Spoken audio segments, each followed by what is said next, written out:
Ladies and gentlemen, welcome back to another edition of the Sick Podcast, Talking Titans. We are just a few weeks away from the NFL draft, and we witnessed our potential new quarterback just finish up his pro day. A lot of interesting bites that we're going to dive into from that entire day, and I'm very excited. So let's not waste a second. Sammy, start us up.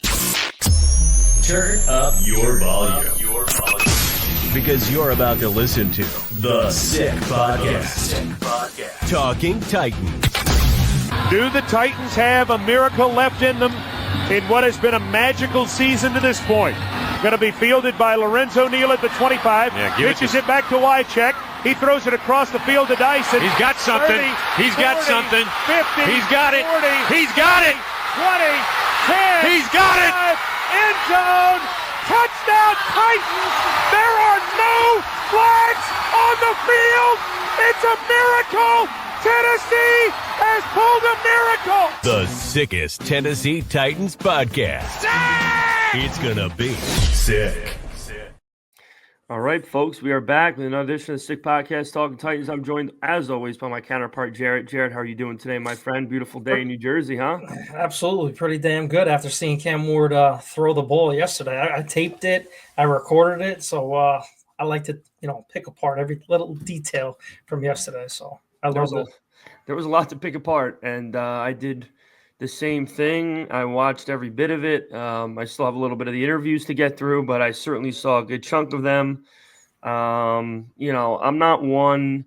Well, I am one to be very superstitious, so I don't like to create a potential jinx of any sort in this situation. But I mean, I don't know how many more signals can be pointing towards this team taking that young man at the first pick. But of course, time can change a lot of things. We'll have to see. But we're going to be diving into a lot of things today that we saw from such pro day over in South Beach. So let's start it off. Jarett, I know you got some things that you want to bring up to the group here as far as what we witnessed yesterday, and I got a lot of thoughts on it. So go ahead. Yeah, I mean, just before we even get into the clips, to our clips, there was other clips online, between Jim Wyatt and everybody, posting all over the place, Cameron Wolf, just to see. Afterwards, after the pro day, I forgot who it was. Maybe it was Jim Wyatt. He sees, Brian Callahan. They dab up Cam Ward, and he's saying, that's incomplete. You threw it off your fucking chest, motherfucker, or something like that. Just to see your head coach talk like that and smile and be giddy, and that's the biggest smile I've ever seen Brian Callahan. Because you like you said it yesterday too. You tweeted it like this could possibly save his job, because we haven't been this excited about a quarterback in Nashville since Steve McNair. I mean, maybe Vince Young when he came out, maybe Mariota when he came out, but like there's a big aura with a swag around this kid, and the way he performed yesterday as pro day, and how the ball was coming out of his hands. There was some quotes out there yesterday saying that one scout said that the ball was coming out of his hands like a trampoline. He was, pinpoint accurate. Like he was pinpoint accurate with all his throws, and like I touched on all this stuff to you guys.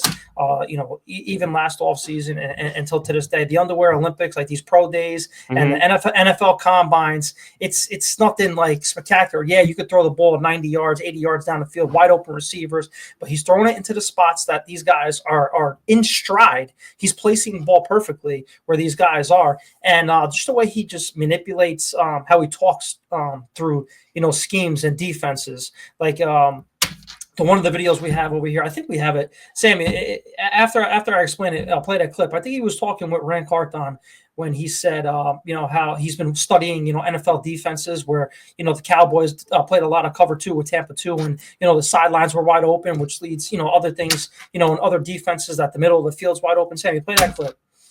Anything that's from your perspective that is going to make you nervous about making this transition into becoming an NFL player? And that could be on or off the field.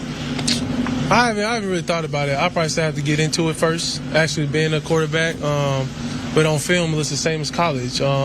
Besides the D-line, who's obviously better. Every team playing against the highest paid defensive linemen, so, the game could speed up a little bit.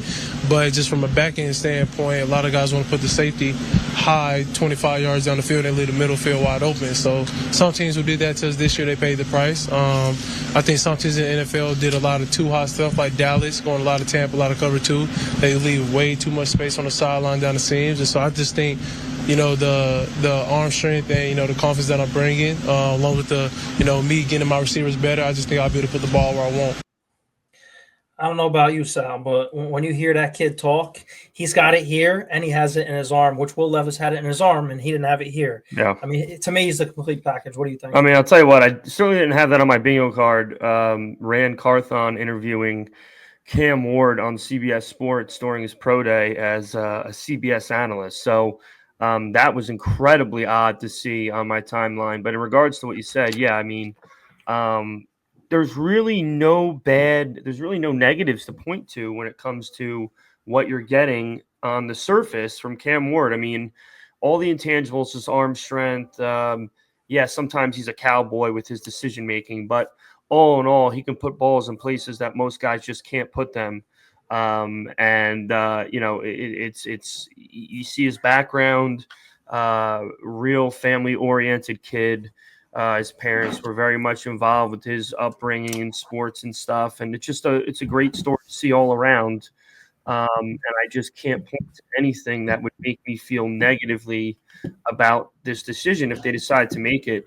And damn, that one throw he made across his body down the sideline was obviously something to be admired. I mean, everyone and their mother has made those circus throws during the pro day, as well as the guy we took a couple of years back. So I don't want to put too much stock into that per se. And I'm not saying you did, but I certainly couldn't care less about seeing Brian Callahan all giddy and happy and excited on the sideline, only because he came to this place because of the quarterback we had, and in due time basically got him removed off of the football team. So if this kid Cam Ward has all the skills to override any potential negative impact that the coaching staff could have on him, yeah, Brian Callahan's going to keep his job and have an opportunity to hopefully win with this franchise. But I've seen enough in his first year to know, or not to know, to think that there are a lot of flaws in what his game plan is on a Sunday. So hopefully those things are corrected. There's a lot more brains in the organization now,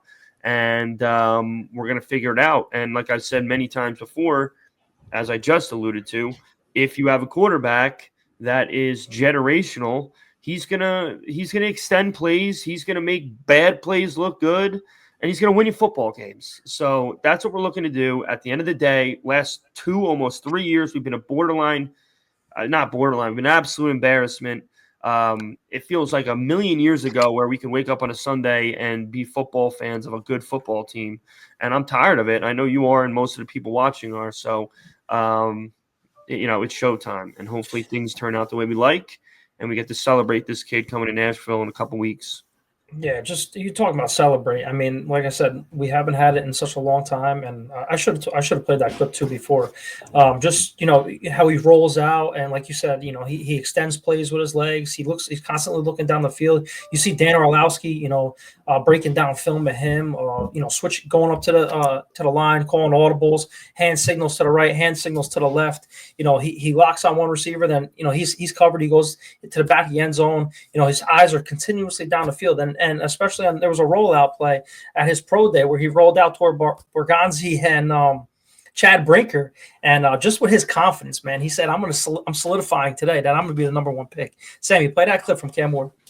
That you did on the roll, on the run, where you hit a dime and it looked like you turned to the Titans brass, Chad Brinker and Mike Gorzanzi, and said something to him. Yeah, what did you say to him? I said, I'm solidifying it today. You solidified it today. Locking it up. They heard you. They laughed. I made sure they heard me. Every time he talks, dude. Every time he talks. That's it. That's what we want to hear, 100%. And again, I have to start being numb to this now because I really just can't take any more heartbreak by the hands of this football team. So, yes, of course, that's everything you want to hear. I'm happy that he's incredibly confident in his play. I want him to want to be here. That's number one. You know, I don't want a Malik Neighbors situation where, Jesus, you see the kid get drafted, it looked like his fucking dog was shot in front of him. I just don't want to experience that. This kid clearly wants to be here, and that's great. So it's just obviously everything has to align here, and I'm glad that was the stat that showed up when you showed that clip about the 39 touchdowns in 1 year. That's not an accident, okay? He didn't have Chris Carter or Randy Moss to throw to at Miami. He had some good guys, obviously, but you don't throw 39 touchdowns by accident. This guy knows how to put the ball in the right place at the right time, and that's obviously what we need. And I'll keep saying it and saying it and saying it. And that was the one reason why I couldn't defend Levis anymore. I couldn't extend a play. The arm talent we know he has for days. We know he can thread the needle when his brain is locked in. But when the pressure came, he was a folding chair, just like Ryan Tannehill before him. And once Mariota got injured, Mariota before him. And that just is not the NFL style play at quarterback that's going to win you Super Bowls. You need a guy who can roll out of the pocket, extend plays, a la Jaden Daniels, C.J. Stroud, Jalen Hurts. The list goes on and on. Mahomes, they all know how to roll out of it and hit the sideline, hit back to the middle of the field, and get the ball into an open receiver who, the longer the play goes, the better your odds are going to be able to do that. So it's all there. The stars should be aligning. Now we just got to take a shot, and hopefully this is the renaissance of Nashville football. And we got a new stadium to go with it. No, I agree, and it's all it looks beautiful right now. Cam Ward could be a Titan in the next 3 weeks or so if we pick him number one, and he is the franchise quarterback. So there's going to be a lot of hype around this. But us as fans, we can't get too hyped because we got to be patient now. Okay, just because we're going to have the quarterback, we built up the offensive line, but they still have to be, they have to gel, they have to get cohesiveness together. Okay, we have the running backs. We still are looking at wide receiver 2 and 3. We don't have on the roster. Tight ends right now are an iffy situation. If Chig can be like Arroyo from Miami, if we do draft Cam Ward at 1, that would be great to get them in the mix. We're still missing linebackers. Another starting linebacker. Edge is a huge problem for this team. So I mean, if we win some games, and get the 7-8 mark, in my opinion, that's a win. I mean, we're way too, we're way too premature on schedule predictions and record. But you know what I'm saying? That's the type of thing I'm talking about here. As Titan fans, we just can't think, we're going to get a quarterback and, we're going to win. Yeah. There's a lot of holes to fill on this roster. Yeah. And there's nothing really left in free agency. The draft, with the draft capital that we do have, if we trade back in a second, we don't know yet. So Rome's not built in a day. Don't think that we're going to possibly be a Washington next year, because Washington, in my opinion, was in a better predicament, last offseason than we are right now. But it's a starting piece. Now, if they don't go Cam Ward, okay, because there's another guy who's lurking right now, whose pro day is on Friday, and to me, he put out a tweet. Pull it up, Sammy. Abdul Carter put out a tweet earlier this week. I think it was yesterday. Number 1 pick in 30 days away. Don't let all the quarterback need talk fool y'all. It's already known who the best is, and no quarterback in that discussion. Like I said, best player goes number 1, generational. Remember. For Cam Ward to say that, not Cam Ward, from Abdul Carter to say that, he's throwing smoke mirrors out there, but it is what it is. Yes, he's a great player, non-quarterback. He's the best player in the draft. But what's your take on that? I don't know why he did it. It makes no sense to me why he would tweet that. I'm sure if he had anybody in his corner, in his ear, they'd probably tell him not to do that. So I don't know why he did.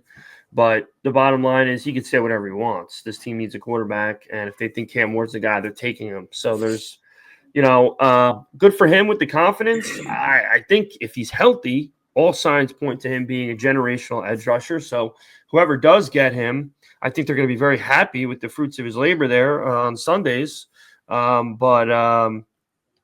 It shouldn't change anything in any regard. In fact, I feel like his stock has maybe diminished just a hair because of this lingering issue with his injury, that, nobody really knows what the actual situation is. Is he going to need surgery?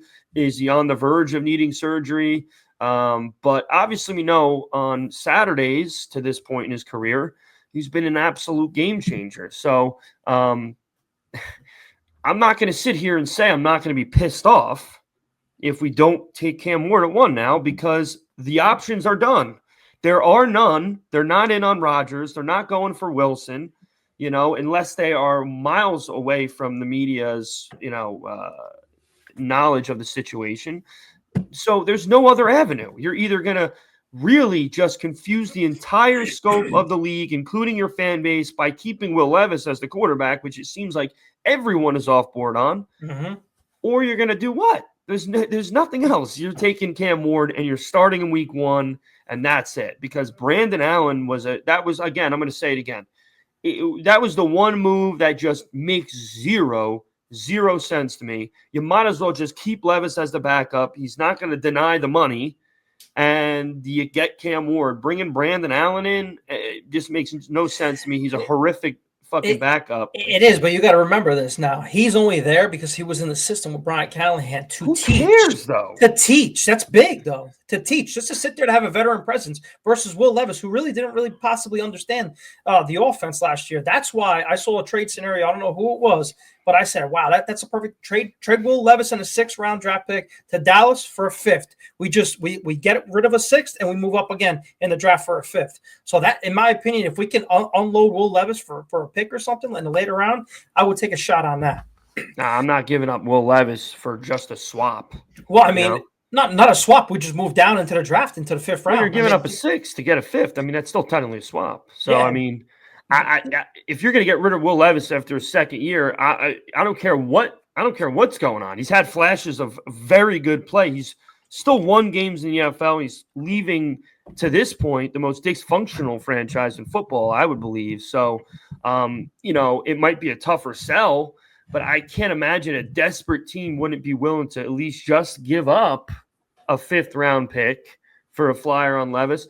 Yeah, I mean, I'm sure someone would be up for that, but I don't want to swap. It's got to be addition by addition, not addition by switching. But either way, it is what it is. That in my opinion, there's no avenue available other than getting Cam Ward at 1.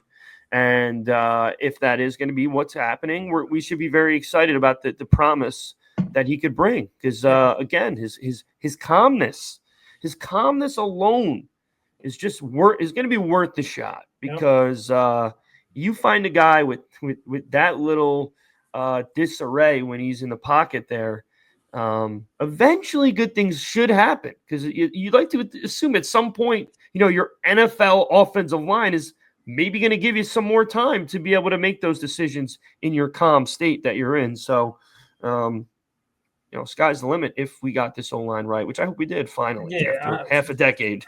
Finally is right. I mean, we haven't had a line like that since, Lawan, Ben Jones, Roger Stafford. But another thing before we wrap up over here, Ryan Wilson, CBS analyst over here, I don't know if you saw the clip, but he said he's been to a lot of pro days, quote unquote, this is the best pro day performance I've ever seen in person, and it's not even close. He said he's been to Bryce Young, CJ Stroud, Jaden Daniels, Will Levis, the list goes on. He said best pro day in a very long time for him. So, I mean, there's just another thing that analysts are saying about this kid. And like I said, underwear Olympics, you're showing the ball off, but clearly this guy has something else to bring to the table versus these other quarterbacks, and I'm glad that we're sitting at the top of the draft. Yeah, I just can't take the bait anymore, Jarrett. I don't have it in me. I don't have the emotional strength to hold on to that burden again, to believe wholeheartedly that, this is it, Am I going to be thrilled? Am I going to dap up my dad and give him a fucking hug when we do it because we're back on track to potentially change this? Of course.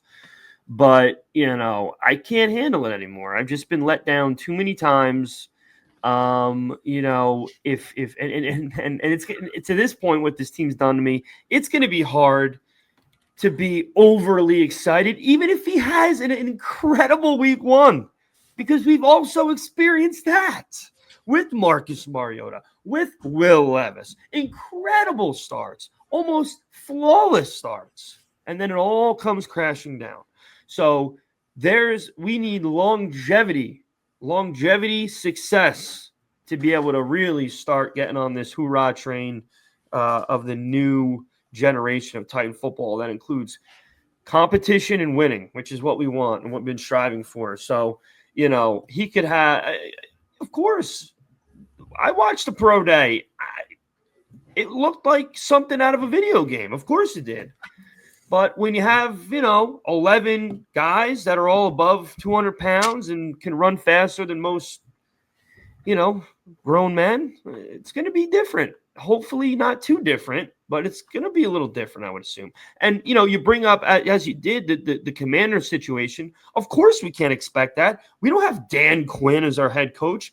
We don't have the dude we don't have Kingsbury as our offensive coordinator. I mean, that was the perfect storm that they added a generational, which I really think he is. I think he's going to be an MVP next year. Generational quarterback with an excellent staff, with a lot to gain, not much to lose. And it worked out. And now we need a quarterback to resurrect our coach and new GM and the other 150 people we brought in. And I hope it works. Obviously, my whole happiness in the future depends on it, which is the great thing about this team as well. So let's hope for the best. Let's expect the worst, hope for the best. That's how you got to start doing things now. It's all about patience now. We have to do patience. Yeah, absolutely. But it's very hard with this team because we want to win and we want to win now. So. Yeah, we want to win now. And then, we have a right to want to win now. We haven't won in, since COVID. We haven't been a good or above average football team since COVID.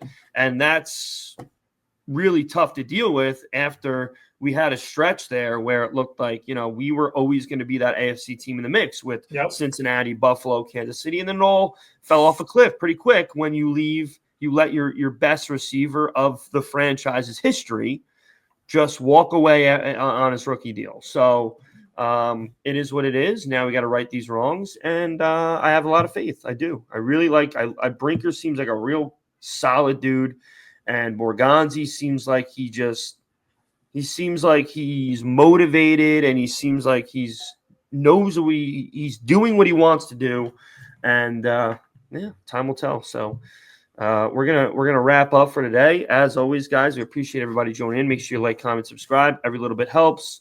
We want to keep this building and building and building, and we're trying our best to get great guests in the future. And obviously, guys, if we're going to start being a really solid football team with Cam Ward as our leader, hopefully this channel is going to really benefit from that as well, because everyone, as much as we love watching us rant and melt down during a loss, I enjoy just as much watching any of the content creators of this team talk about success as well. It's fun to watch success, and we hope to be able to bring that. So anything you want to add, Jared, before we close out for today, brother?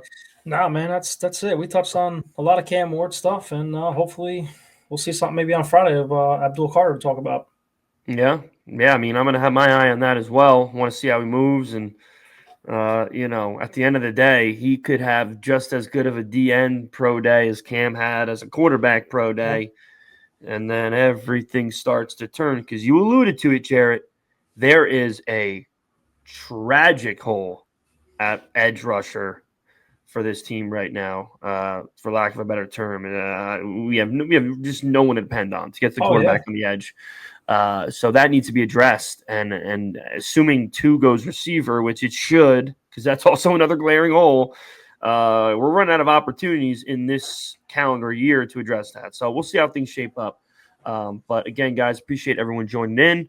And that'll do it for us today. So tighten up, and Sammy, you can send us out.